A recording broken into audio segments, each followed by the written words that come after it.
Hello everyone, it is Jazz here, and today I am doing another music collection video.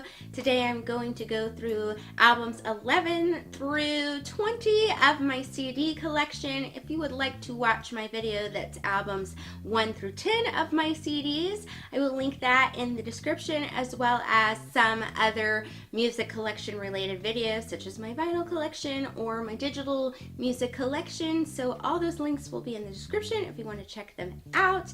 And I think that's it. Let's just go on with talking about albums 11 through 20 of my CD collection. Starting off at number 11, we have This Side by Nickel Creek. Nickel Creek is a trio and they are a bluegrass group.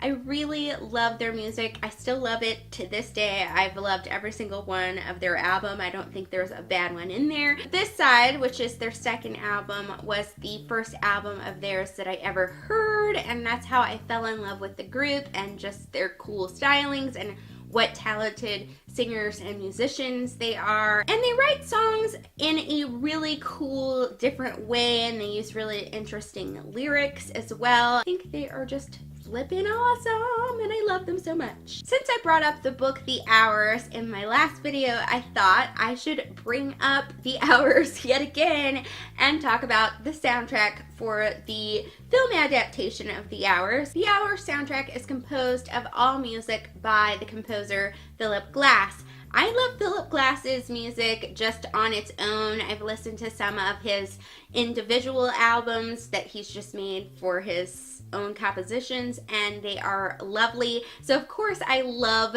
this soundtrack. I think it's definitely in my top favorite soundtracks for sure. It's wonderful instrumental music. It's definitely great if you want something to read to or just relax to. So if you haven't checked it out, you definitely should give it a go, or just check out Philip Glass in general, because fabulousness will happen. 13 is Seal's self-titled album. This album is probably most well known for containing the song Kiss from a Rose, which was in one of the Batman movies on that soundtrack.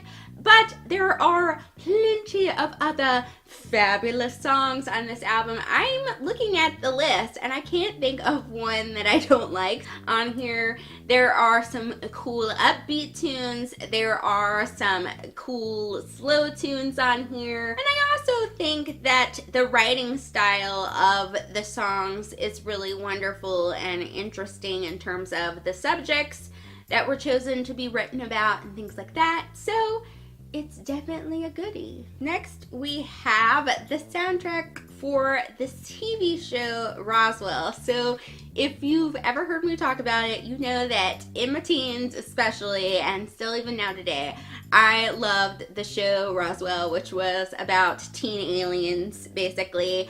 And I was such a big fan that when they came out with a soundtrack for it, I was like, that's mine. I'm buying it. So I went and got it. I think it's a really quite lovely album. It has some Dido on there and some Sarah McLachlan and some other really cool bands on here. There were actually a few bands that I discovered through listening to this album and still really enjoy listening to, so it was definitely a good thing to pick up. Next we have Natalie Imbruglia's Left of the Middle. This is such a fun album that I need to actually go and listen to again, because I remember now how much I really love the style. It did have a very cool pop rock kind of style, and also I really did like the lyricism in it. It did have sort of a poetic vibe. Yeah, I think I'm gonna revisit this soon. Here we have the original Broadway cast recording of the musical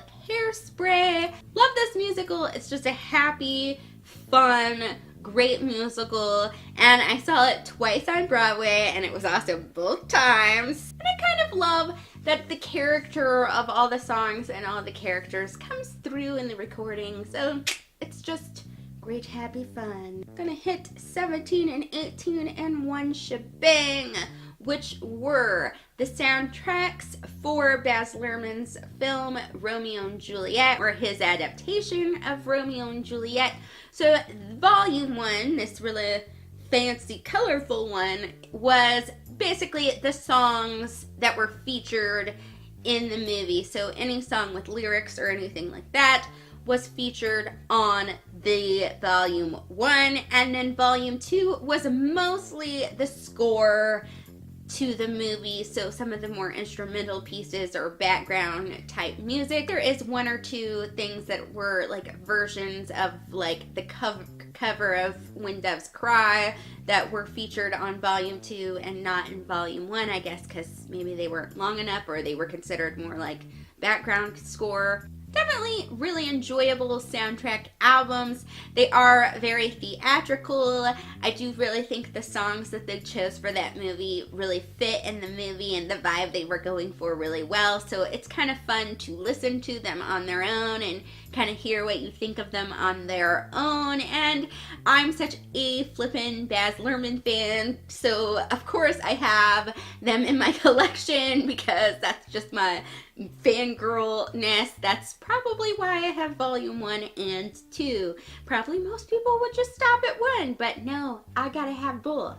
And because you know I cannot do one of these videos without talking about a best of album, I have the best of Blondie. I believe this was the first exposure to Blondie that I had, so it's just a really fun album. This is definitely one that I will still enjoy if I'm just looking to listen to a variety of Blondie songs, and it does have pretty much all the really popular, pretty cool ones. This is definitely just a super fun album, especially if you like Blondie or like best of albums or want to like get a taste of what Blondie sounds like. This is a goodie. Coming up on the last one, number 20, which is Trickle by Olive. Funny thing about this album, Trickle, is that I got it because my mom got fed up sort of with me only listening to like one kind of music. I mostly listened up into my, I don't know, at least, you know, 8th grade, 9th grade, just musical theater music, soundtracks and musical theater, and like maybe like 5 other artists. So mom was like, you've got to expand your range, honey. Like, it's so great that you like that, but expand your range. So she said, we're gonna take you out and we're gonna get you some rock and some trip hop, okay? And so I was like, okay, what's trip hop? She just discovered it, and so she was like, it's really cool. You'll really enjoy it because it's got like deep lyrics, but it's got like really cool beats. And I was like, that sounds fun. I'll give it a go. So one of the trip hop artists that she got for me was Olive, and it was this album, Trickle, which is their second album. Their first album is called Extra Virgin. Get it? Because they're named Olive? Yeah. Anyway, I got the CD and like fell in love with it. I was like obsessed. I listened to it over and over and over and over again. So it's got really cool lyricism. It's got really interesting sounds and beats. Definitely something that is worth checking out if you like trip hop and have never listened to it, or you don't know what trip hop is and you want to give it a go. This one is one to go with. So those were albums 11 through 20 of my CD collection. I hope you guys enjoyed this video, and I hope you discovered some new music if you hadn't heard of any of these before. Thank you for watching. Bye!